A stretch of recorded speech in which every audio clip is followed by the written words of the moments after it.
to see my broker, find out what he can do, 'cause I'm in the market for you. Welcome to Stock Talk Happy Hour, where we have casual conversations about stocks, the market, and trading with other traders.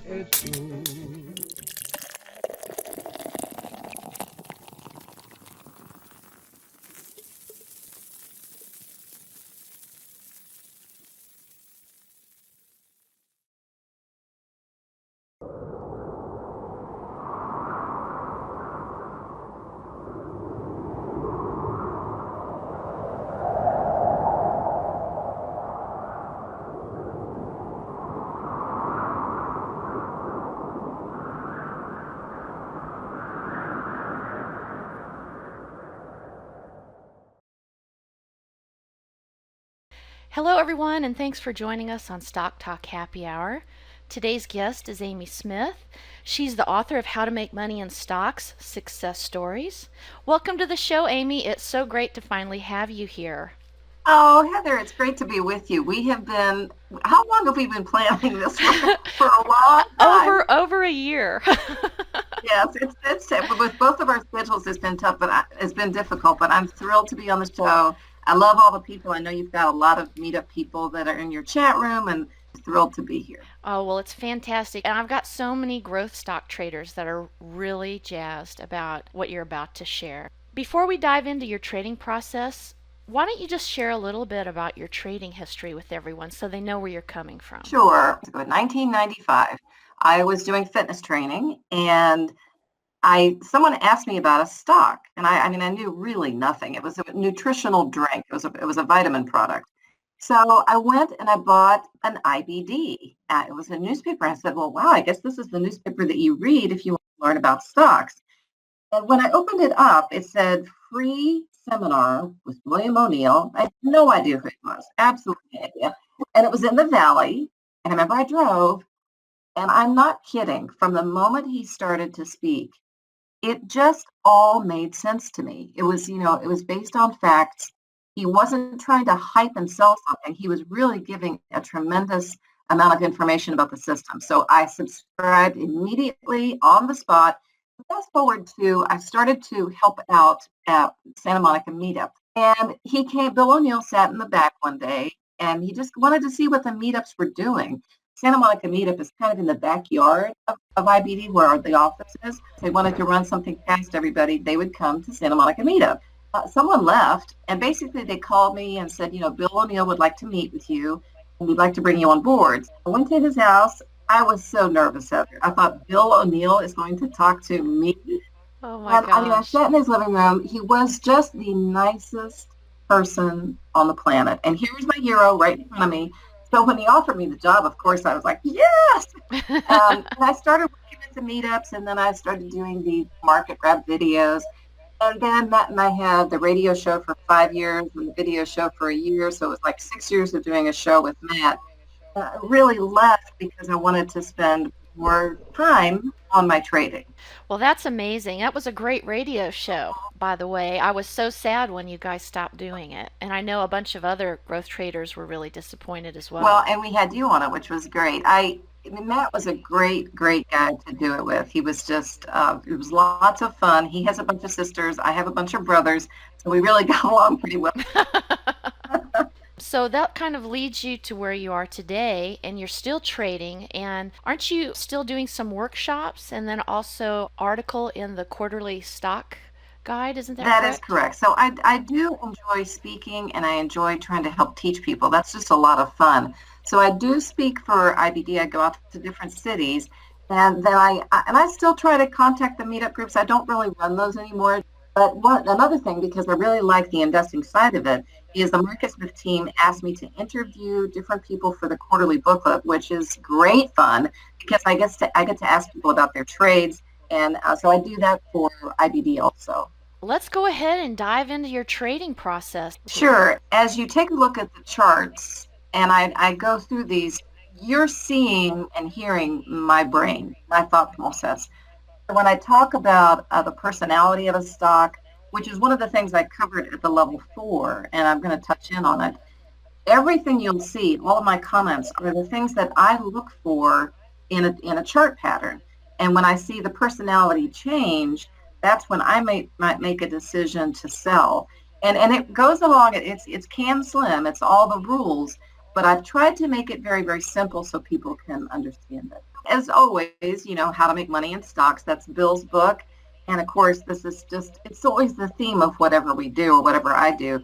If you guys want to look up the investing show, I think you can download it on iTunes. I think there's all the shows in there. So try to go there if you want to listen to the old shows. I regret, Heather, that I didn't get you into my book. Darn it. I in there. One thing that really thrills me, though, is that if you go back and look at, Lee Tanner or Mike Scott or Ken Chin or anybody that was in there, the stories are just as relevant today, no matter what the cycle. Just go take a look at what these folks did. It's still pretty relevant. A lot of folks may have heard me talk about NVIDIA. I've added some notes here, though, and I think it's good to study this one because it has that big stock characteristic. And of course, you have to ask yourself why.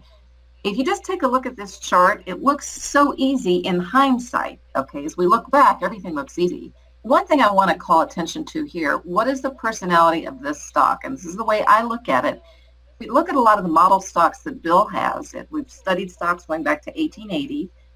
Look at that 10-week line. And if you're going to be a long-term holder, look at how it hugs right along the 10-week line as NVIDIA moved up. That's one thing.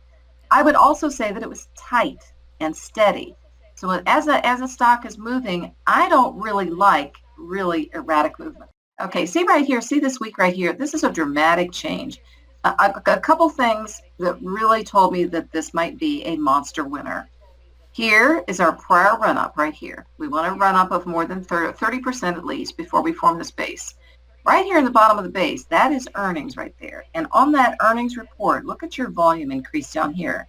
If you look to the right, go right over here, 56 million shares.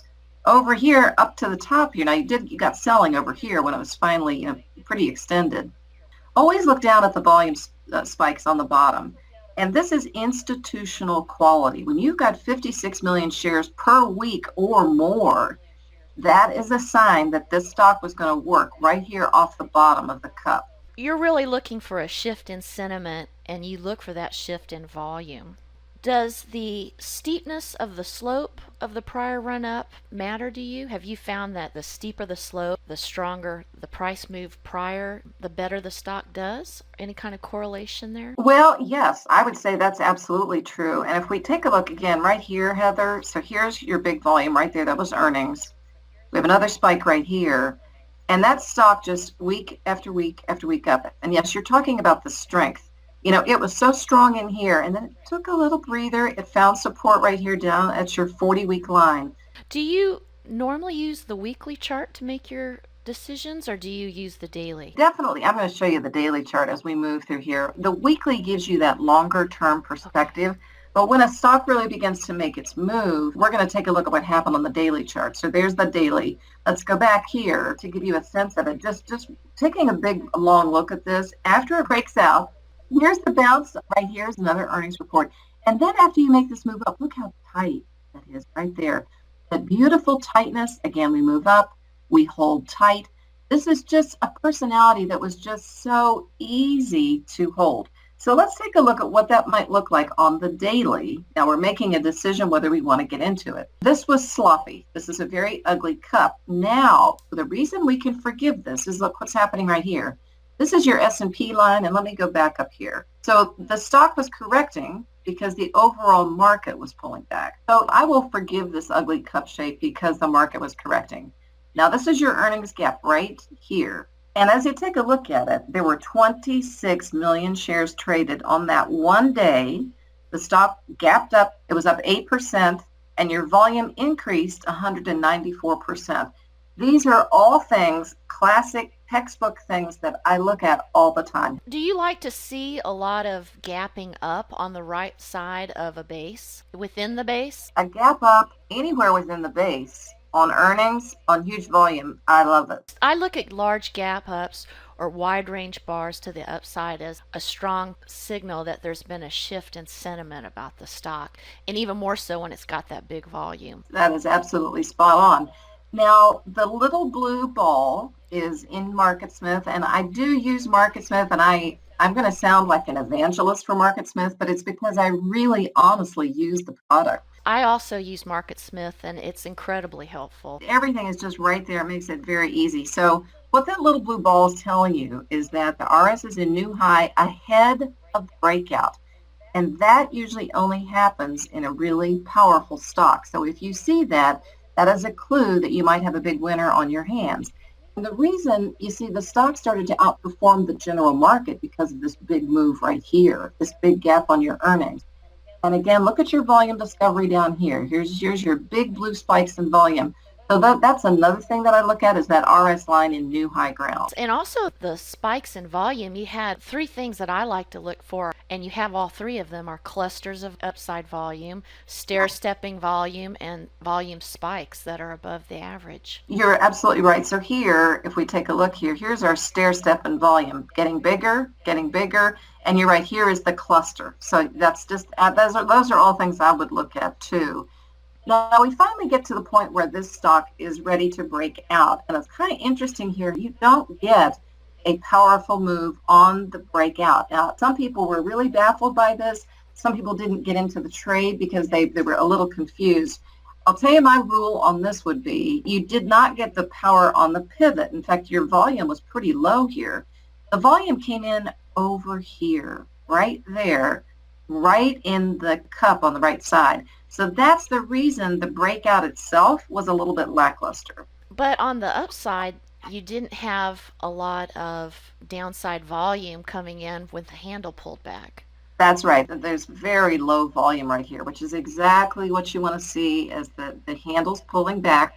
So that part of it was classic, and it was nice, and it was clean. Now, at this point, we are always kind of evaluating how we're doing. So we're up 12%, 22 days, looking pretty good. Notice that the green line right here, that is my 10-day moving average. The purple line right here is the 21-day. Look at how beautifully tight it is. I mean, your really super strong stocks, super strong, are going to stay above that 10-day line. Now, it does come below it here and here, but where it closes at the end of the day is above the 10-day line. To me, that's just another tremendous sign of strength. Do you only use simple moving averages? Yes, I do. I use simple. Heather, I'm basically a simple person. I'm a simple gal. Simple strategies can often be incredibly robust, so I think that's a positive. When it comes to chart tools or indicators, would you say that moving averages, price and volume, as well as the relative strength are really all the tools that you use when evaluating a chart or a trading opportunity, or do you use additional tools? No, I don't use any other tools. I keep it clean. You know, someone said to me, maybe even Bill said this to me, he said, you know, you have to study for about 20 years and then everything becomes very simple to you. And I think that that is absolutely the truth. I've studied everything. I've looked at everything. I've read everything. And the more clean and simple and pure that I keep it, the better I'm going to do. Now, that's just me. If someone out there has different indicators, you know, whether it's the CRS or they use stochastics or, you know, the MACD, whatever it is, if it works for you, good for you.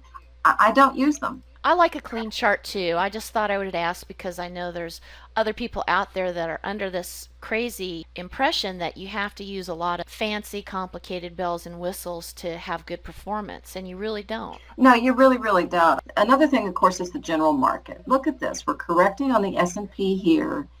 Stock is correcting as the S&P is pulling back. Now, we start to move. The overall market begins to move. And what happens to our stock? We have a great earnings report right here. Here's our volume, and here's the pivot, and we begin to move along with the general market. Now, we get our first pullback to the 50-day line, and that shows up on a pullback screen in MarketSmith. The thing that I would look at here is, do we have any volume on this move? We did get a spike in volume right there, but we found support right at the 50, and it's nice and clean so far. Fairly tight, not too erratic right in here. And so at this point, you're still holding. Where would you have gotten in on this stock? Would you have waited for the cup with handle breakout, seeing all the multiple gaps on the right side of the base, deep in the base? Would you have been willing to start scaling into the trade for the official breakout? Yes, I would have been. Now, I have to say, if you were a traditional can slim person, that they would have stayed with the traditional pivot. You could make a trend line here, draw it down right, into here. There would have been a very advanced trend line coming down, and you could, as it popped above that, you could have justified the buy. You're also coming up above the 50-day, which is different. Just for those traditional people, though, there's nothing wrong with waiting for the pivot. So you like to scale in perhaps at some alternative or earlier buy points along the way and then maybe add to your position once you get the official breakout? Yes, I would say that's true. And what you can do, if you go in early, you have to really follow your rules here. You can't just buy early because you just want to buy early. It has to be because you have this enormous spike in volume here. And it has to be because you've done your research on what NVIDIA does. If you know the story and you look at the earnings report, I'm going to talk a little bit more about that later. How much were the earnings? Did the earnings increase? What is the general market doing? So I would not get in early if you did not have a strong market. So now we have another earnings gap. And the one thing I did talk about at the level 4, a lot of people said, oh, I don't know. Those gaps are scary. That it goes up so fast. I'm afraid if I'm going to get in, how am I going to handle it? Make sure that you have some sort of a rule to deal with earnings gaps because they happen over and over and over again. And if you're not willing to play some of these gaps, you're going to miss out on a lot of big winners. Now, take a look at your volume here. Your volume increased 500%.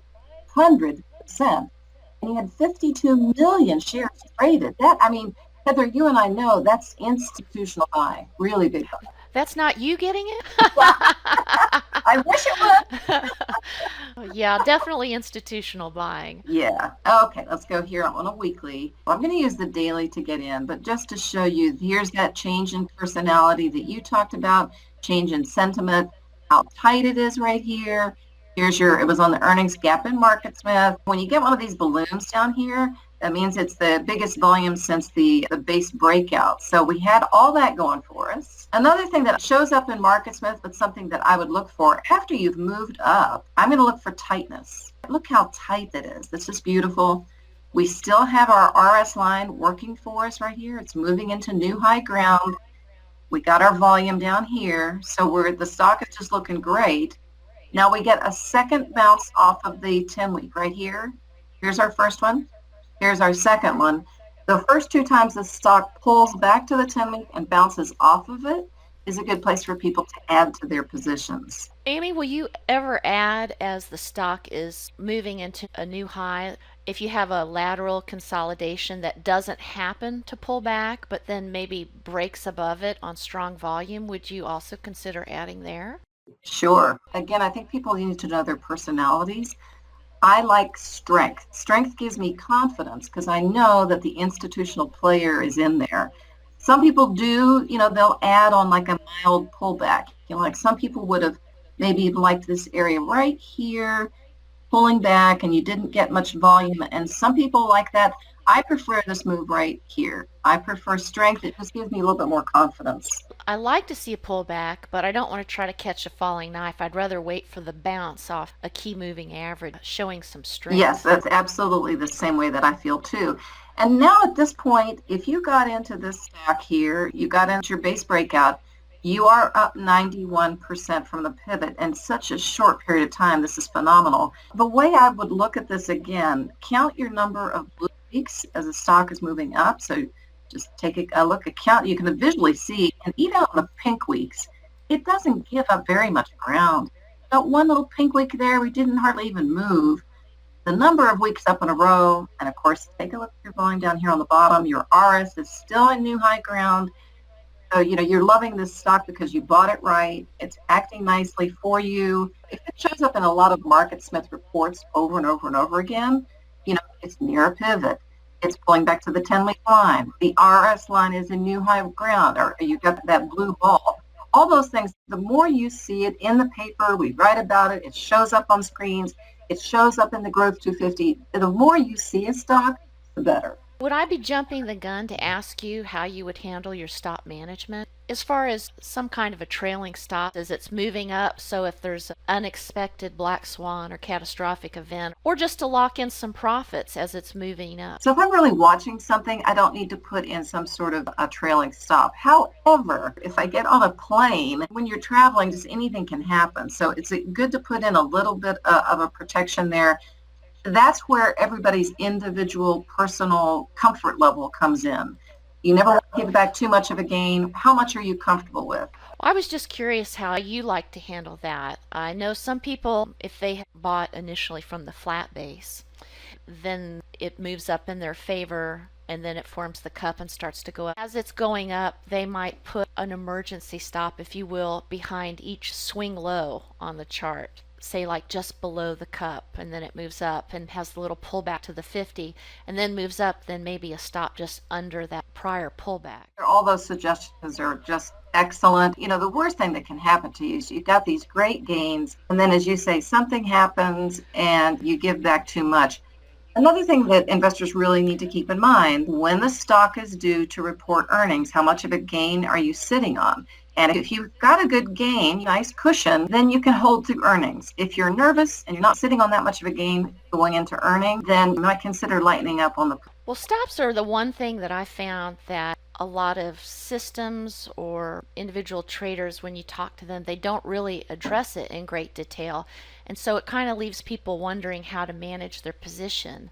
I mean, I know a lot of people, especially probably newer traders, had they gotten into the flat base, when the cup started to pull back, they probably would have panicked and gotten out. And I get a lot of questions all the time on how do you handle your stops? You know, when do you move your stop to break even? What's a good way to manage stops so that you can let the winner run and not choke the trade, but also still have it in a location where now maybe you're wrong. Maybe this run is coming to an end prematurely for whatever reason. I think everyone can kind of get into a good name. We can kind of see a stock that's doing well and getting into it. And the selling is probably the most difficult thing. And not just selling, because a lot of people are familiar with some of the more standard sell rules like distribution tops or climax tops or largest down day on big volume and things like that. But what they struggle with, at least I found that to be the case, is that they don't know how to handle their stops. Where should I put my stop if I'm going to have a stop? You know, I am traveling, I am going town, or I'm a soccer mom and I've got to take 10 kids to 10 different places. Where's a smart, logical place to put it? Well, so on this, for instance, so you have your cup of handle here, and you're coming up here, and you do have a pullback. As long as you are making a series of higher highs and higher lows, you're not in trouble. But obviously someone doesn't want to give back their gains if the stock comes back to here, comes back to the pivot. As the stock is moving up, you can use that 10-week line as a line in the sand that it's time to get out. I'm a big fan of kind of waiting to put my stop to break even until after I get at least a 15% gain. Whenever you have a pullback and it bounces up strongly, I like to use that new swing low as a place to start to move my stop. Not right at it, but a little bit below it. I just wondered how maybe you like to handle your stops. I'm going to tell you a little bit more as we go through this about a change in personality for me. Now, we haven't changed personalities here, have we? Look at this. The personality is it's hugging the 10-week line. The personality of it is that it's pretty tight and it's pretty orderly. And we have more blue weeks. As soon as I see a personality change, which for me is a visual change in the way the stock is trading, now I have the luxury of watching this day to day, and I'm not out, not at the office, and I'm not doing the soccer mom thing anymore. I did that for years, but so I do have that luxury, and I think other people probably do need to have that number in mind. Even enter it into your brokerage account so you feel more secure as you're out and about during the day. So here we have another earnings gap up here. We're up 30% for the week, and we go up 35% until we get to pull back a little bit here. Just to show you what happens on a powerful earnings report when the market really likes it, when Wall Street likes it. So that was our NVIDIA, and this was just a phenomenal move. Many people think that this company still has some juice in it, so keep your eye on it. We'll have to see what happens to it. Are you generally looking for a risk reward of 1 to 3 or higher when you get into a trade? I kind of don't put any sort of expectation on it, other than the fact that I knew that this was going to be an institutional favorite because of what the company did. Each trade could be a little bit different. My expectations for the thinner stocks is that I need to be, as far as how much they're going to gain, they can really go on you. I'll show you some in here that move very quickly. So my expectation is going to be different if it's a big cap name. Is it a Facebook? Is it an Apple? They're not going to move as fast. My expectation for a newer name, if it's a little bit thinner, those can really move on earnings, but you have to be more careful because they are thinner. So I do the MarketSmith quarterly booklet, as you and I talked about, and I've interviewed Abe Christensen. He has a great screen. It was the 2929. We lost him to cancer. This screen is wonderful. These are all in the MarketSmith. If you don't know how to access them, just call the MarketSmith guys. They'll help you find all of these screens.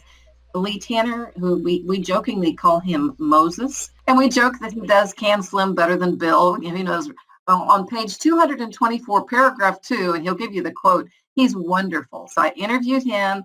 I've got his trade in here that everyone should take a look at. I did Steve Sweats this month, who's wonderful. He showed us his Warrior Met coal trade is fantastic. You guys got to take a look at it. Yeah, Steve Sweats is great. He's in our chat room, and all the traders love Steve Sweats. Oh, he's fabulous. And then I also interviewed Mike Kincaid, who's a brilliant MIT, Harvard graduate who's run many, many companies. These guys are fantastic. Make sure you read your MarketSmith booklets. I mean, they're really gems. They will help you capture big winners in the future. So moving on, we have Ultra Cosmetics. Made a big run here. Then we kind of went sideways. It doesn't interest me right in here. You need to get up above this area right in here. You did a little bit here. But once we start breaking up above this area right here out of this congestion, then we start to move. And we're very tight in here. We had kind of a scary week here, but it moves very, very tightly, builds your bases. And this one could have been captured, growth 250, accelerating earnings. I have a volume screen of 350% or higher for the day. The market is correcting right here. And so this is a horrible, ugly, ugly base. But I'm forgiving it because the market was bad. And then get this enormous gap here. You have to ask yourself, are you willing to buy a 13% gap? And by the end of the day, you're up 17%. You had volume up 339%. And this was a move because of earnings. So it's a little tricky, but as the market began to go, we see the S&P take off. This stock took off too. As I said, the base was horrible, sloppy, wide, and loose. But this stock ended up working after that. Something that if you don't get, I like triple-digit earnings. But if you get a steady, quarter over quarter, so dependable, this was a stock that just the institutions felt really comfortable in because they produced just really solid earnings over and over again. It did show up on the Growth 250. It showed up on our 3 weeks tight screen, tight, moving up, forms a base. There's your gap on earnings. This one, if somebody has like Apple or they own Facebook or they own, it's a big cap name, back it up to the monthly chart if you're going to help yourself stay in for a really, really long run. I'm not very good with patience in this type of a thing, but if you are, notice the number of months up in a row, 67 months in blue versus 27 in red. And on your monthly, again, look at these monthly spikes in volume. So I just thought that was kind of interesting to back it up. You had a huge gain on this if you were willing to sit through some of the corrections. Amy, what moving average are you using on that monthly chart? That is a 10-month moving average. And I will tell you, I talked to Kenny Polcari, who is a floor trader, works for O'Neill Data Systems upstairs. And this is what a lot of pros on the floor use. They will use this kind of on the major indexes. This is going to lag. This is not going to give you a quick enough change in the market. So I don't recommend people do it. But if you want to back up and take a look at it, this is what some of the floor traders are using. And the conclusions on Ulta Beauty is never underestimate women and beauty. Oh, who says we can't have fun in the stock market?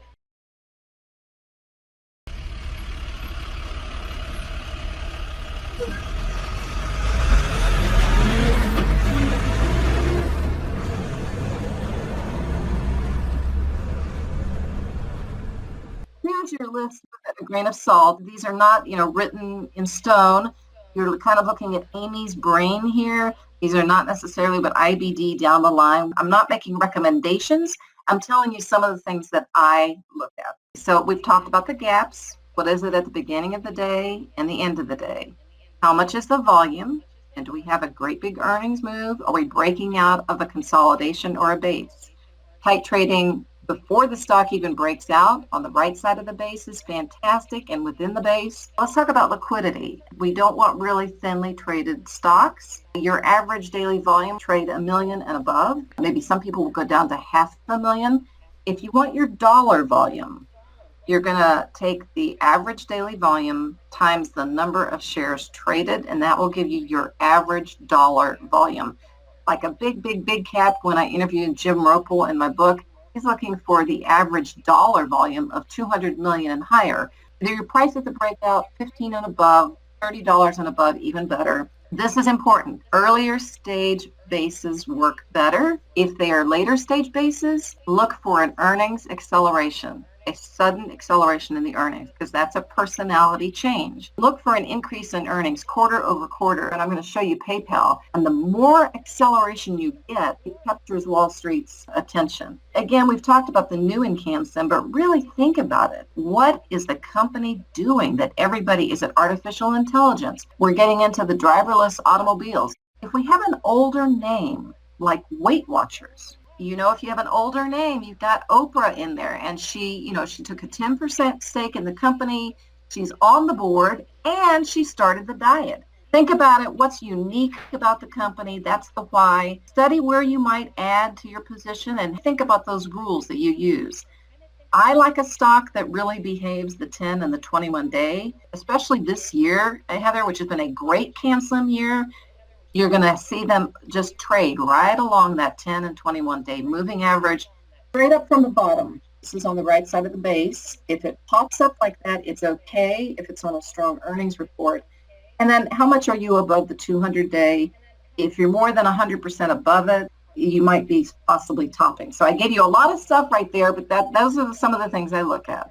Well, Amy, let me ask you a question about accelerating earnings. The traditional CanSlim or growth stock is you want to see the 20%, 25% EPS and sales. But would you consider a company or a stock that had accelerating sales but started in negative territory, perhaps minus 20%, minus 15%, minus 2%, and then plus 3%? Is that a kind of sales or EPS acceleration that would be acceptable? Yes. It's so funny. You're touching on a lot of really great topics that we discussed at the level 4. And I showed some examples, like when PayPal started to get going, which I've got a slide on this pretty soon here. You had 17% for the quarter. Well, that's below the 25% minimum that we look for.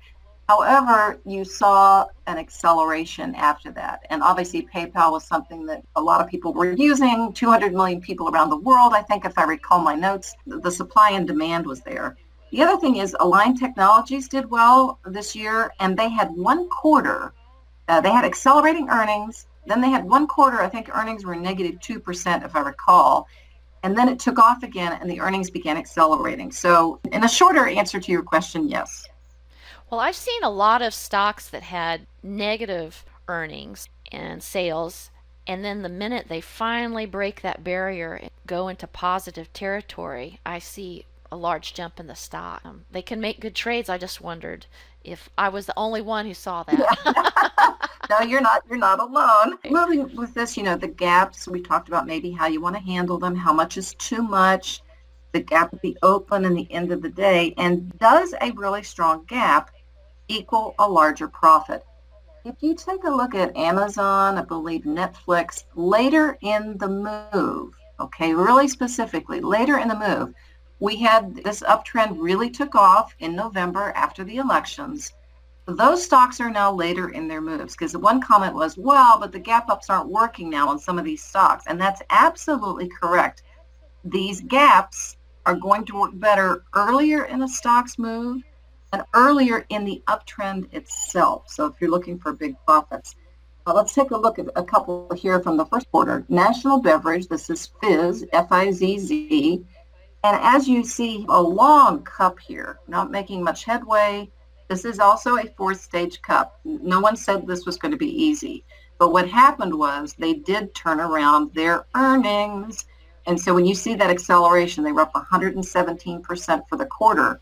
We got a gap and a change in personality right here. And we had tightness right here before it broke out. You see, this is a little slop and chop, slop and chop. And while we get our tightness right here, we are above the 10-day moving average before we get our earnings. We get our earnings report right here. We're up 2% at the open, 10% by the end of the day. And the entire move, at least right in here, is contained by your 10-day moving average right here. You also have your RS line at new high, and you have your volume at the breakout 380%. Here's Nutrisystem. We know Nutrisystem's like Weight Watchers. It's like, that's not a new company. Amy, why are you talking about that? Well, we had a quarterly increase, 53%. We got the RS sign right here. Look at that move into new high ground. It's just gorgeous. Volume increased on this 713%. The open, your gap was up 13%. And by the end of the day, you're up 18%. This move is also contained right above here, right in the 10 and 21 day moving averages.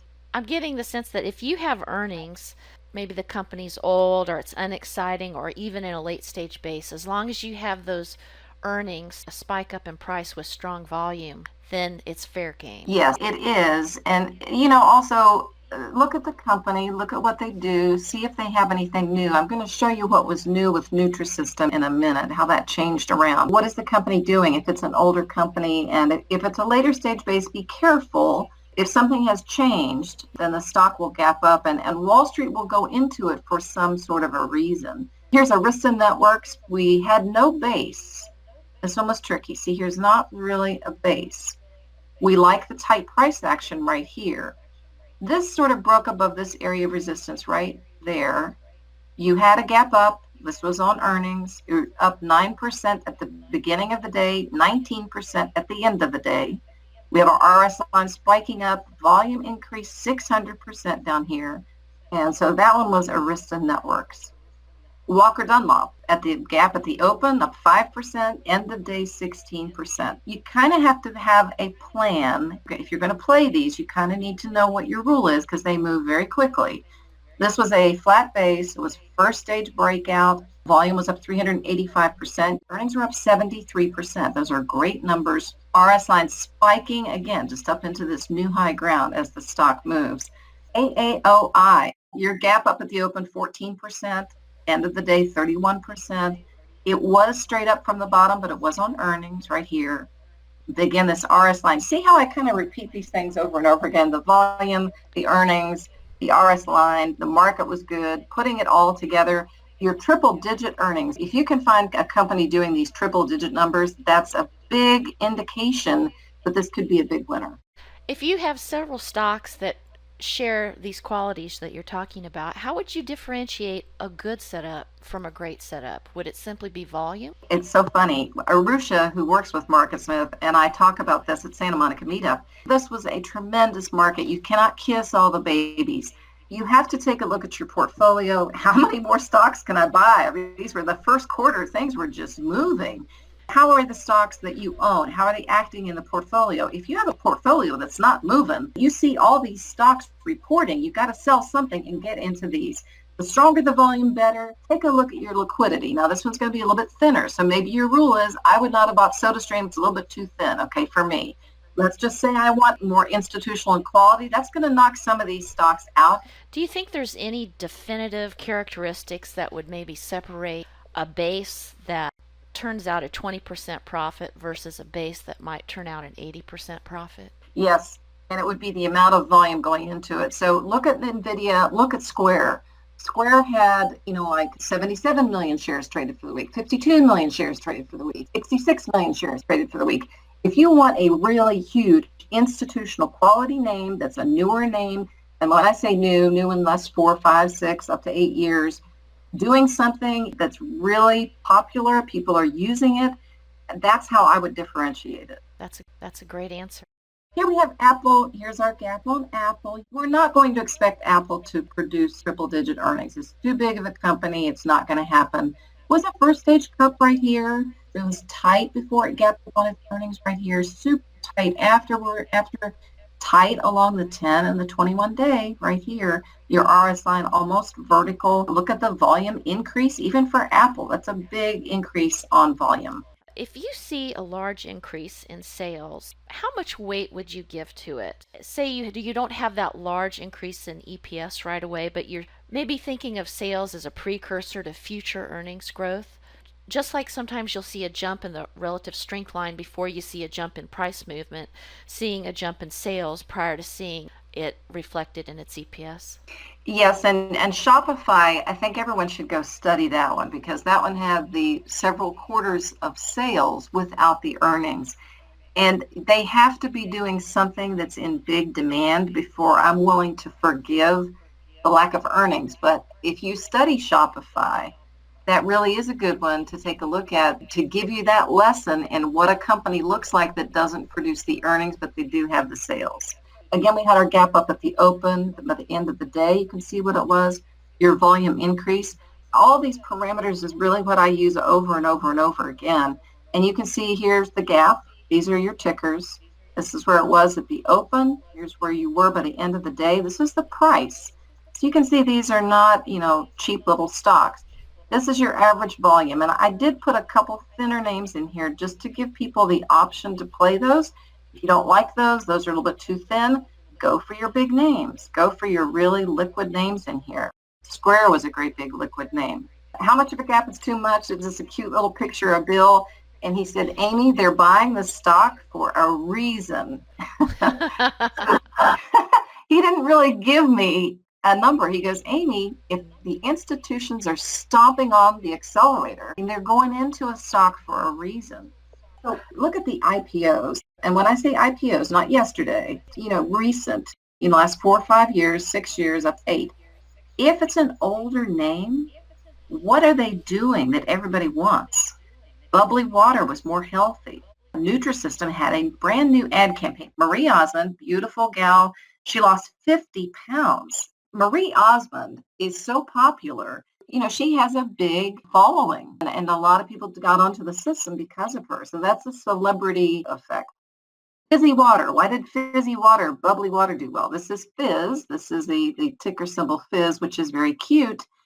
Look at the flavors they have down here. They have cantaloupe and pink grapefruit. They have kiwi watermelon. They have blackberry cucumber. So people are looking for a solution to Coca-Cola. The soda sales are down. And this company gives you sort of bubbly, fun, something fun to drink other than water. Here's just a look at your volume. What was the volume increase on some of these? How much of a gain did they make? And how many days did it take you to get there? It's just a good thing to kind of go and review. And on your earnings, look at your quarterly earnings in there. You can just take a look at that visually. That slide is fantastic. What are your thoughts on dead money and opportunity cost when you're sitting in a stock that is going up, but there are periods of time where you'll have a long horizontal consolidation or a bouncing in a range where it's not necessarily falling and giving you a signal to sell, but it's not necessarily moving up, and you've got this dead money and perhaps missing out on some other opportunities? I'm not a patient person. Let's put it this way. If there are other stocks that are available that we can go buy that are making money, and I have dead money, I'll tell you where I'm going to move my money. I'm the same way. And this is just the MarketSmith screens that I use. Now, they're ones that all you guys use out there. I'm sure, Heather, you use all these too. A guy came up to me at a workshop, and he's been to the level 4, I swear, like 8 times. And he said, okay, and I finished my talk, and he said, now give me the real story, right? What's the real story? There is no real story, buddy. I just gave you the goods. I mean, I use all of these things the same as you guys. There's no secret sauce. I'm not hiding anything. These are the things that I use. And I think it's kind of interesting. I just wanted to show this so people could get kind of jazzed up. These are the potential gains. I just use round numbers. But if you make 30% on a stock, here's how much you kind of make. And you kind of think about these. What if you have 50,000? What if you have 10,000 times 30? Kind of do the math on these. It gets you a little excited about the potential. and about the possible gains that you can make in your portfolio. The power of compound returns is phenomenal. It is. I put this in here more to remind people what's possible and to kind of get excited about it. But I'll just show you this quote. This is from Jesse Livermore and then one from Bill O'Neill. Every stock is like a person. It has a personality. I study stocks the same way I study people, and after a while, their reactions to certain circumstances become predictable. And then from Bill, some stocks are steady movers, others have more volatile price swings. Know what you're dealing with. Some of the winning personality traits for me, I just wrote down a few. You guys saw my other slide. You've heard me talking. A newer IPO, high price action, an earlier stage base, accelerating earnings, count the number of blue weeks up in a row versus the red weeks, and do they close at the top of the range for the week? I like skyscraper volume at the breakout and in the weeks following the breakout. These are general ideas. I don't ever want to say with a line in the sand, but the RS 95 or greater, composite rating 95 or greater. Look for those earnings surprises, your high double-digit or triple-digit earnings. And with the liquidity, make sure you have your benchmark. Well, Amy, would you consider a stock that had low relative strength, but that relative strength was rising and accelerating? Yes. I will tell you some of the winners that I went over this year. I studied them and I went back in time and I said, well, what was this stock's relative strength? I said, maybe it was only 70 when it started to move. I found the same thing to be true, is that a lot of times stocks right before their move, their RS doesn't look that great, but the RS is accelerating or it is moving into recent new highs for that particular stock. That's exactly 100% correct. And if you've got a top winner, after they start to go, not at the beginning, then they should have that relative strength of 95 or higher and the composite rating of 95 or higher, but they may not have that in the very beginning of the move. So here's PayPal, and this just goes to show you that an earlier stage base works better. You have tightness in the base, 5 weeks tight in the base, very tight along the 10-week line. Look at how tight price action is. This is PayPal. We've got the RS at new high ground. And let me tell you a little bit some traits in here. A winning trait is that PayPal had earnings of 17%, then 19, then 28, then 31% for the quarter. So it was accelerating. Our skyscraper volume down at the bottom, 1 week we had 68 million shares traded, then 54, 63, 62 million, and 77 million. So that's just enormous. People say, well, what's the difference between that monster winner and an average winner? And, we need our bread and butter, too. So the bread and butter stocks, those are okay. When you see skyscraper volume that's really institutional in quality, 68 million shares, 54, 63, 62, and 77 on these various weeks as the institutions were building their position into PayPal. And it was just tight and steady. When we go to the daily chart, you're tight on the 10 and 21. And here we got a little personality change right here. Now, it's finding support really at the 50-day, and maybe it's just going to form a base. Maybe we don't know. At this stage right here, you're up 72%, and with that counting the pullback, so you were up more than that. So in terms of profit taking, there would be nothing wrong with taking some profits right here. We had some big spikes in volume as the stock was selling off. This is what I would call the change in personality, at least for the short term. But this fact may not be done. Who knows? If you got in at the base around the $38 area, the $42 area, how much profit would you be willing to give back in a run before you say, I think maybe I'll take some partial profits? When you were up 50% on a position or 60% or 70%, at that point, you really have gotten some major profits. Now, if you think PayPal is going to keep going, you think they're still going to produce incredible earnings, then maybe I'm holding. But there's also nothing wrong with locking in a lot of your gains. For me, this was a change in personality on big volume. So do you prefer to sell offensively or defensively, or a combination of both? Combination. In terms of your offensive selling, hey, no one ever went broke taking profits, right? If you're taking profits, that's a wonderful thing. It builds confidence. So there's nothing wrong with that. Defensive, of course, obviously, none of us want to give back our money and none of us want to lose money. So both offensive and defensive are important. I tend to like to sell into strength, where I know some other traders that they just prefer to wait until they get a signal that says no, defensive. And I don't like to give back a lot of profit. Some of this gets into our own personalities and what we're comfortable doing.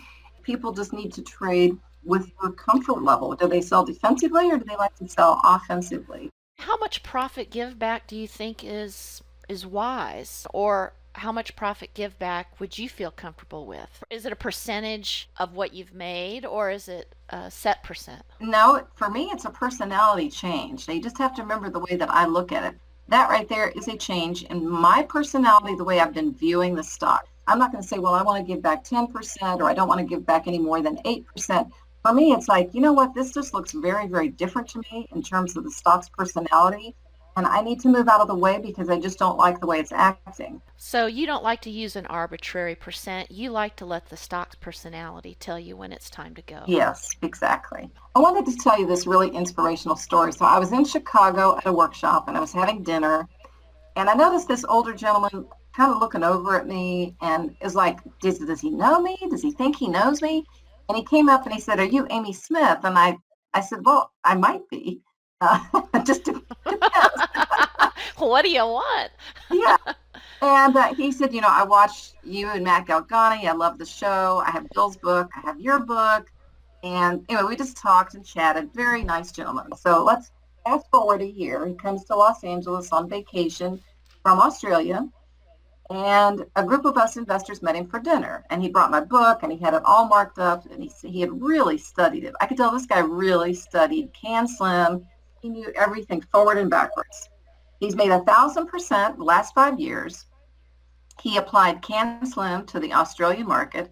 He took $100,000 to $1 million in those 5 years. He noticed something on the Australian market. The government instituted tax incentives for individuals to have more children. And down the line, they would have less imported workers. So he said, more children, more birth, right? So he invested in daycare centers and educational facilities for young kids because the parents were out working. He looked for the newer companies that had the huge earnings, that had the huge sales, all the Can Slim characteristics. So 100,000 up to $1 million in 5 years. It can be done. And I just wanted to show him because this is kind of like the real deal. This is the real guy. That's fantastic. And that's the power of compounding your returns and having a good system and having rules that you follow. That's right. He's a lovely gentleman, too. He's just very interesting to talk to. Here's a little bit of homework for everybody, which I like to do.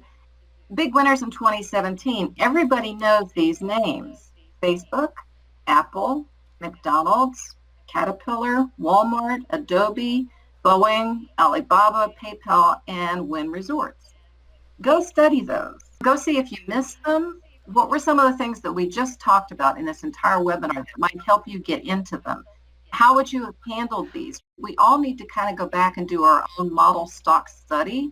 And I thought these were some good ones that people should study. I'm a big fan of historical precedent. It's just so much valuable information. It is. There's so much that you can learn, and there's so many ways to improve your trading. How could I have caught this trade? What did I miss? What did I catch? How can I improve? What do they have in common, the big winners versus the smaller winners?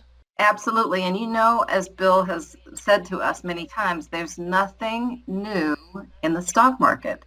And you're right, Heather. If you go back and take a look at those historical precedents, take a look at how stocks have behaved. What is the personality of all of these big winners? What are their common characteristics?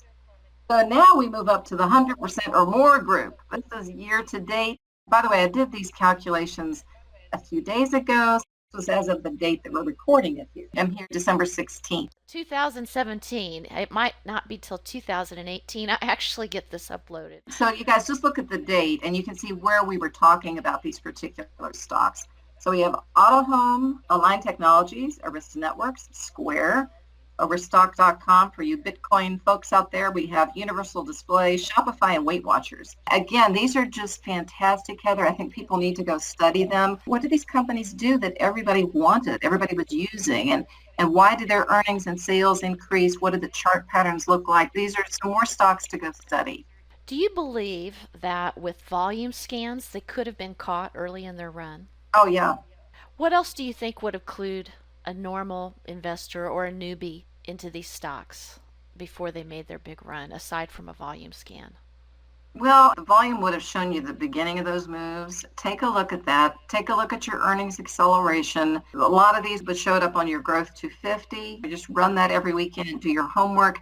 You can go do, near a pivot in MarketSmith that'll help show you these stocks. When you're in earnings, it's 4 times a year. You have to run a screen in MarketSmith. Who's due to report in the next 5 days? These are kind of institutional quality names here. What do they have going for them? What does the company do? Read up about them. I go to the company website, by the way.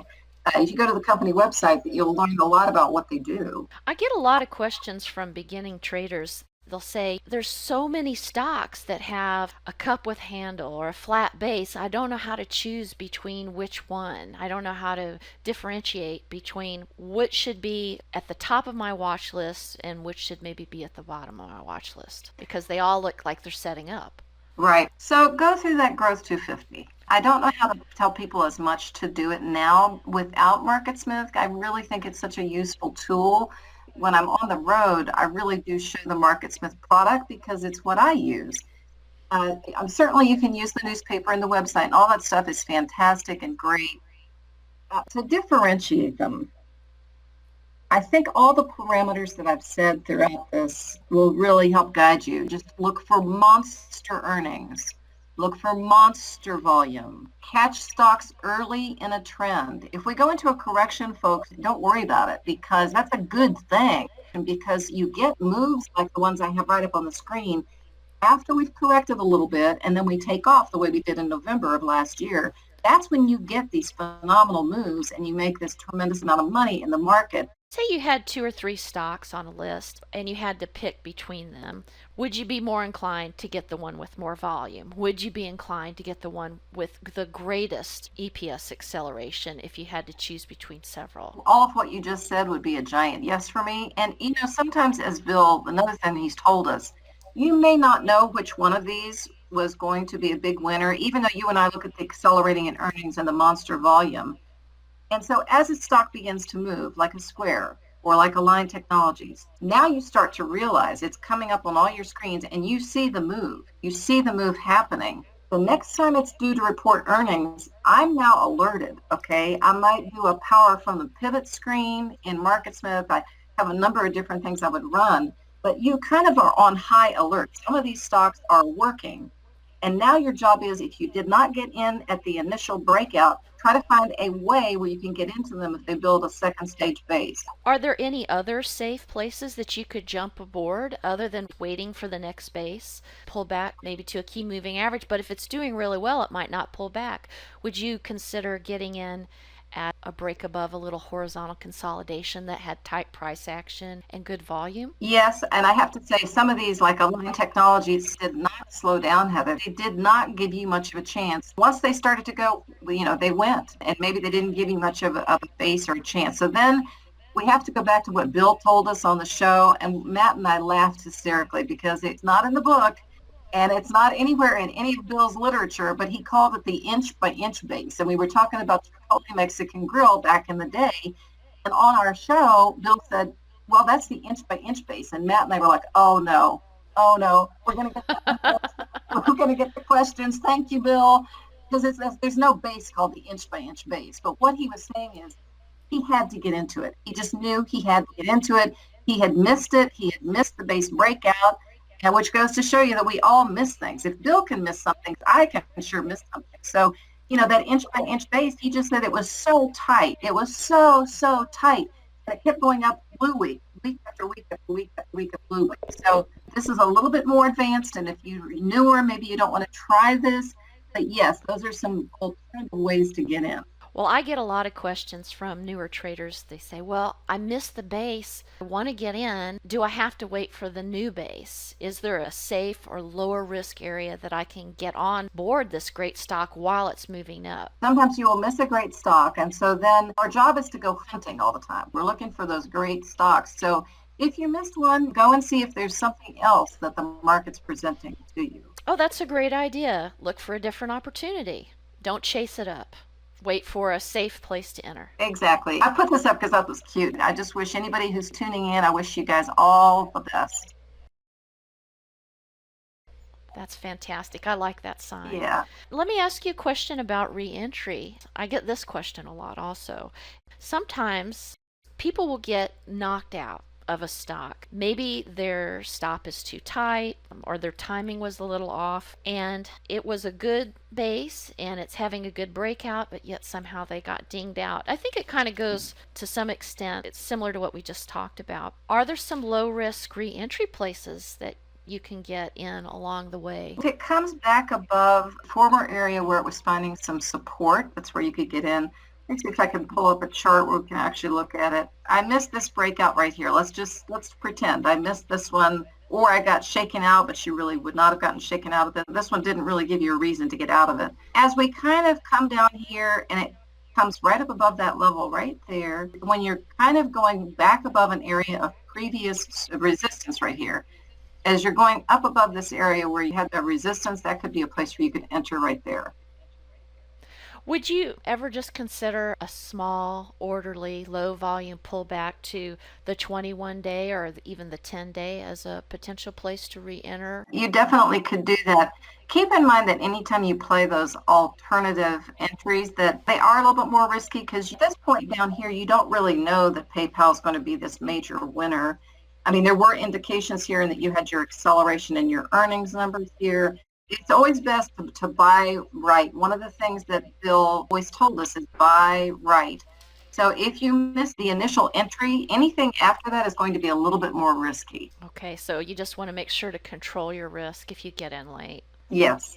And do you prefer to scale out or do you prefer to go all out? Well, again, it sort of depends on if I see something else moving up on some juice and I want to go find myself another ticker symbol, I need to find another stock.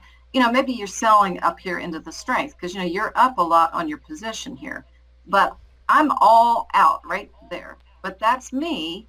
And again, and what I really stress, there are different styles out there. Okay, there's people that will hold for a long term. I know you rely heavily on the character of the stock, but sometimes when a stock is just getting started, like you said, you don't know if it's going to be a big winner or if it's going to come back. When would you move your stop to break even? I know you never want to let a significant profit roll back into a loss. Or when would you move your stop to break even so that you don't allow a profit to become a loss? I think I would be out before then because if I'm buying here and it really doesn't work, I mean, if I'm back to break even, then the trade just didn't work at all. So at any point it comes back to break even after it's tried to make a move, you probably lose interest in it? Yeah, I would.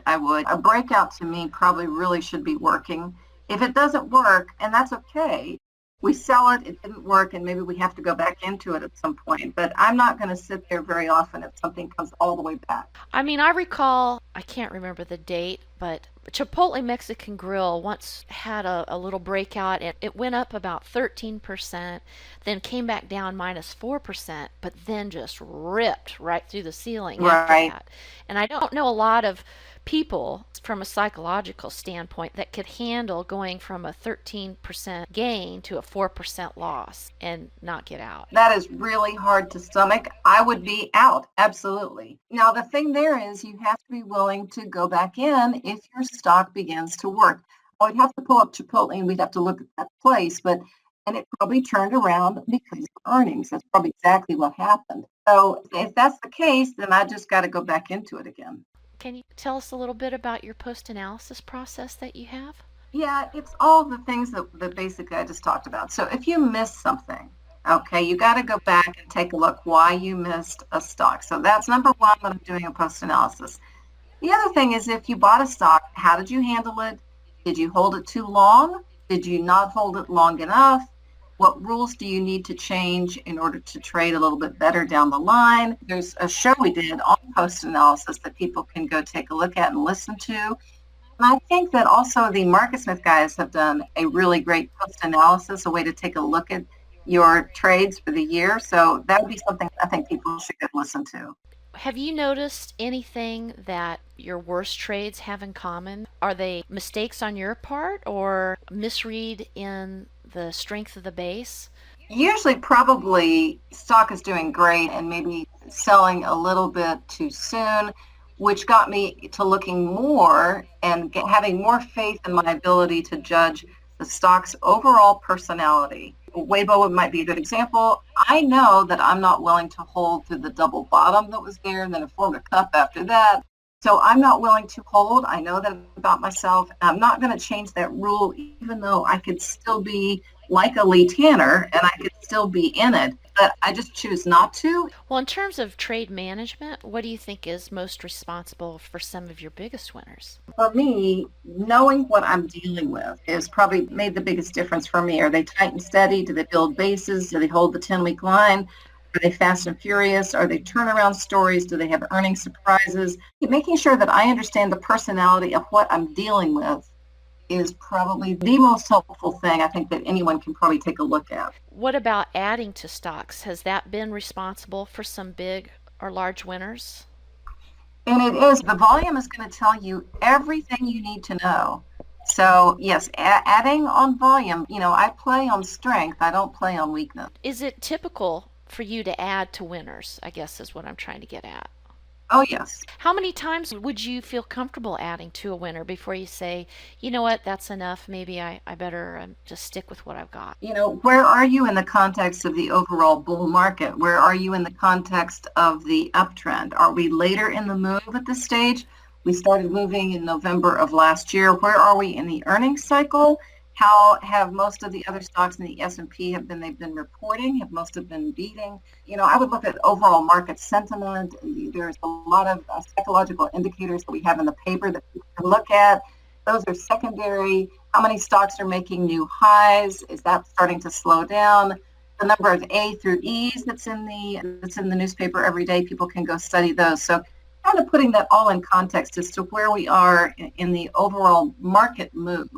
I love to hear you say that because I'm so big on context, and a lot of newer traders aren't aware of how to do that. So that's fantastic. I love the way you put that out there. Is there anything that helps you keep your emotions in check while you're trading, or anything that you do to help you kind of maintain your emotional balance and resilience? I think taking a quiet time first thing in the morning, very quiet before you begin your trading day or whenever it is that you're making your trades, take a few moments of quiet, get yourself settled, keep your rules. In order to keep your emotions intact, put a little yellow sticky up on your laptop as some of your major rules that you're going to keep. If you keep your rules, you keep your emotions in check. If you know your rules, you know the system, you know what you're doing, you're not going to be as inclined to make crazy trades.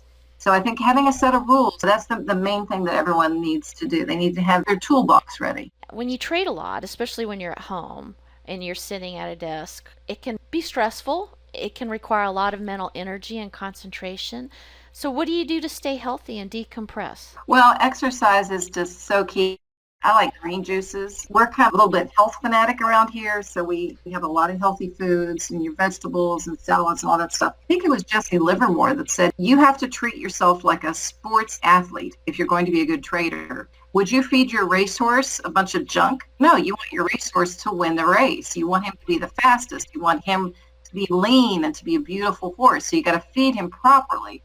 And I think that's the same with us. We have to sleep properly. We have to eat properly. We have to drink a lot of water. So all those things, yeah, they're very important. Yes, trading is a high performance sport without a doubt. What would you consider to be 2 or 3 of the most important trading books you've read that have really helped and improved your trading over the years? You know what? Let me email you a whole big long list because there's so many that I don't want to leave anybody out. Okay. And knowing your personality, trading in the zone, that's important. There's a lot of great ones out there. Who would be a few of your favorite traders, and what is it that you like about them so much? You better say Bill O'Neill. Yeah, Bill O'Neill, Bill O'Neill, Bill O'Neill. I don't need anybody else other than that. I know that I'm not Bill, and I know that I will not hold as long as he did, but I just look to him. I don't need to look anyplace else. Okay, that's a good person to admire and to follow, I think. What would you say are the most important lessons that you've learned as a trader that have helped you personally and continually improve your trading? study, study, study.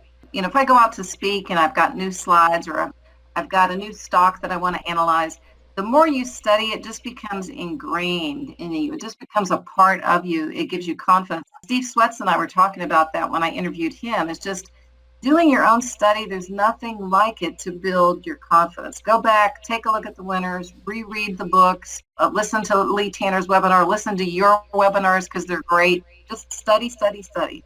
What 2 or 3 pieces of advice would you give traders who are new or just want to improve the results? Is there anything in particular maybe for a new trader starting out? It does take work. It does take some effort. I'm not going to learn to play tennis in a weekend. Anything that you're going to become good at, you have to work at. If someone really is baby new, probably the best thing that they can do would be to go listen to the old Matt and Amy shows. That's just the easiest way I can try to teach somebody because they're already there. The other thing someone could do is MarketSmith has a wealth of webinars. A lot of them are open access, even if you're not a MarketSmith subscribers. If you go to marketsmith.com, there's a lot in there that are free. Go listen and learn. I think that's probably the best way. What about a checklist? Do you think that would be essential for someone who's just starting out? Yes, I think Matt and I posted a buying and a selling checklist. I think, again, those are also available on MarketSmith. All right. Well, Amy, as we wrap up this interview today, I definitely want to encourage everyone to check out your book. It's very inspirational. I'll put a link to my reading room in the notes so that they can get to your book. And also, I think everybody should definitely check out Coach's Corner, which is in that MarketSmith quarterly guidebook. I think it's definitely worth the read, and it's highly motivating. Amy, thanks so much for taking time out of your hectic schedule to be on the show. I really appreciate you sharing your trading process and sharing your insights on how you trade growth stocks. Thank you so much for having me, Heather, and all the best to everybody out there. And I wish everyone a fabulous 2018. Go study. You can do it. Just work hard, keep the rules, and I wish everybody all the best. It's been a lot of fun. Good fills, everyone, and we'll see you in the chat room. A very special thanks to our guests for being on our show. It's been a lot of fun. Learn more about trading at Tacoma IBD Meetup Group, where it's always free and it's always about becoming better traders.